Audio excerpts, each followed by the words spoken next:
শততম টেস্ট ম্যাচটা সেঞ্চুরি দিয়েই রাঙালেন মুশফিক, সেই সঙ্গে রাঙালেন বাংলাদেশ ক্রিকেট সমর্থকদের সকালও। মাইলফলকের দেখা পেতে পারতেন আগের দিন বিকেলেই। এক রানের অপেক্ষায় থাকা মুশফিকুর রহিম দ্বিতীয় দিনের সকালে নেমে গ্যালারিতে দর্শকদের প্রথম ওভারও অপেক্ষায় রাখলেন। দ্বিতীয় ওভারে জর্ডান নেইলের বল লেগে ঠেলে দিয়ে দুহাত উঁচিয়ে দিলেন দৌড়। দেশের প্রথম ক্রিকেটার হিসেবে শততম টেস্ট খেলে এমনিতেই ইতিহাস গড়া হয়ে গেছে, সেই উপলক্ষে সেঞ্চুরি দিয়ে রাঙিয়ে ঢুকে গেলেন এমন এক এলিট ক্লাবে যেখানে ১৪৮ বছরে টেস্ট ইতিহাসে তার আগে ছিল কেবলমাত্র ১০ জন।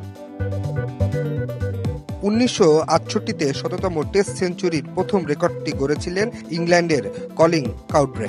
এরপর গত ৫৭ বছরে একে একে সেই তালিকায় যুক্ত হয়েছেন জাভেদ মিয়াঁদাদ, ইনজামাম, রিকি পন্টিং এর মতো লিজেন্ডরা। সেই এলিটদের কাতারে সবশেষ যুক্ত হলেন বাংলাদেশের মুশফিকুর রহিম। ১০৬ রানে মুশফিক যখন সাজঘরে ফিরছিলেন, পুরো হোম অফ ক্রিকেট অভিবাদন জানাচ্ছিল মিস্টার ডিপেন্ডেবলকে, আর ক্রিকেট বিশ্ব নতুন করে চিনল বাংলাদেশের টেস্ট লেজেন্ডকে। রাশেদ অমিত, দেশ টিভি, ঢাকা।